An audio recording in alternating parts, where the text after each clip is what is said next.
Well, hello once again.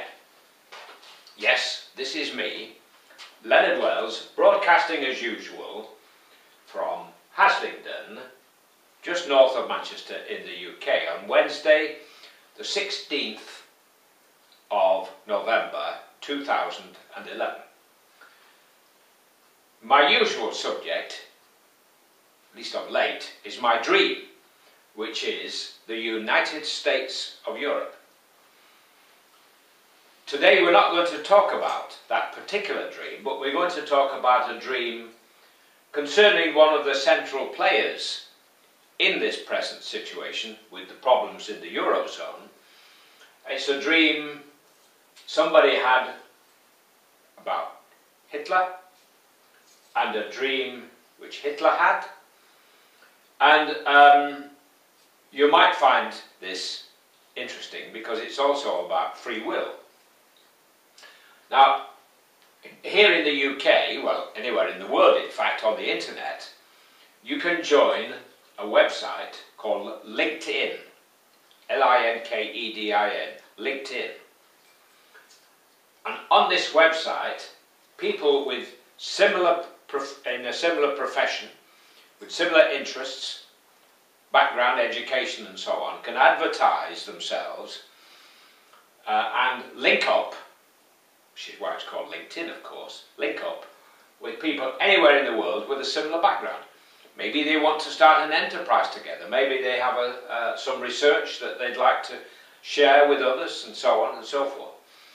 And when I joined LinkedIn, one of the groups that I joined, because within LinkedIn, members can join groups within that website, and I joined one which was mainly psychiatrists, psychologists and counsellors, all to do with this psychology in the mind, etc., who were particularly influenced by Carl Gustav Jung, the great psychiatrist from Switzerland. And where all this links together, if you pardon the pun, is the fact that after the First World War, by the time Jung, in the 1920s or so, came to start practice as a psychiatrist, this was still early days, mind you, and Jung was very interested in dreams, and some of his patients were German. When he analysed the dreams of many of these German patients, he came to the conclusion that there was going to be another war, which was a long time before it actually happened. And he began to be alarmed and worried that the Germans, and eventually Hitler, would attack Switzerland. He was rather, from his conscious mind, he was rather worried for the fate of Switzerland because, of course, they're very close together. And then he had a dream, and in the dream, he dreamt that a wolf attacked a great white bear, and he knew immediately that this dream meant that Germany would attack Russia. So he felt relieved and safe, and so it proved to be. So the point I'm coming to is, do we really have any kind of free will? If he could foresee what was coming in dreams, then is everything already fixed? Can it be changed? Etc., etc. Now, I have read, and Jung mentions this dream of Hitler's. Hitler had a dream during the First World War, when he was in the trenches. And he had a dream which indicated to him that he had to get out of that trench, and he did so. And the trench collapsed and killed all his companions. And he took that to mean that he had a guiding spirit, that he thought that God was protecting him, which is rather fatal for a maniac like Hitler. I think Mrs. Thatcher came to feel that she had some kind of special protection after the bomb which blew up the hotel in which she and her cabinet were staying in Brighton when she survived. I'm not equating her with Hitler, please don't get me wrong. But you can understand anybody who comes to power in a country, there's an old saying, power corrupts and absolute power corrupts absolutely. And it's very easy for power to go to your head. And I think she made the mistake when she brought in the poll tax and she wouldn't listen to her colleagues when they told her that this was not fair on the poor. Because she didn't really like the poor. The poor didn't try hard enough and didn't succeed. And she didn't particularly like people who couldn't succeed.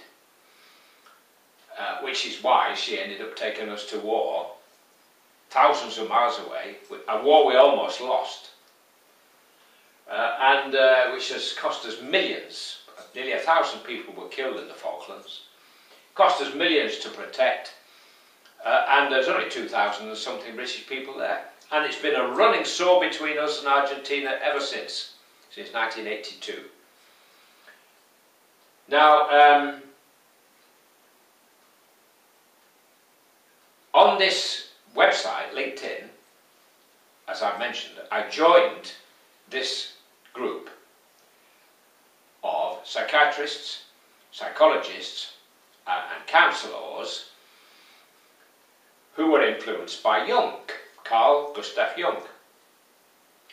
And I mentioned the two dreams of Jung about Germany and the Germans. And I said, does this mean there is no such thing as free will? And there has been the most enormous, prolonged discussion about this. Every day I get emails from LinkedIn with different counsellors and different psychiatrists referring and mentioning and talking about and giving their views on whether there is free will. And the views range far and wide, from God to maniacs and lunatics and crazy people, and to Mother Teresa and you name it. A very, very, very interesting response. And I'm interested to know how you will respond to this, you the audience. At the moment I don't get a huge audience on YouTube. I've been told I need to hold a monkey or something while I'm talking, and that will get a good response. But for one thing, I'm not partial to monkeys. And I'm not sure I'm interested in just causing fun and games. I prefer to talk about something serious, because the world at the moment is in a very serious state. And myself personally, I believe the reason it is in such a terrible state is because we've forgotten the instructions which have been given to us in the great books, in the Old Testament, the New Testament, the Torah, and the Quran, brought to us by the prophets, 4 prophets, Abraham, Moses, Jesus, and Muhammad, on all of whom be peace, not just on any one, on all of whom be peace. So I'd be interested to see what response the dreams of Jung and of Hitler in connection with Europe and free will bring. Please communicate, if you can, either by joining LinkedIn and joining the discussion group, or send me messages via YouTube. Shortly I'm to open my website, which will be www.useurope.eu, because my dream is the United States of Europe, and it is the only solution to the present difficulties.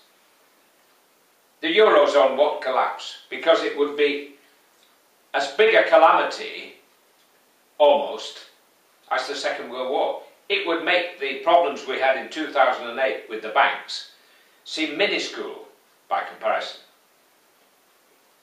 Going back to different currencies won't help, because the reason they brought in the Eurozone, apart from wanting a single market, so that people making washing machines in Scotland could sell them, well, making washing machines in Germany rather, could sell them anywhere within the Eurozone at a fixed price. This would help to keep costs down and stop the banks charging every time something crossed the borders to change the currencies and so on and so forth. So that's my dream. There is my subject for today. Dreams, free will, and the United States of Europe. God bless, while it's still legal here in the UK to say God bless. Take care, and bye for now.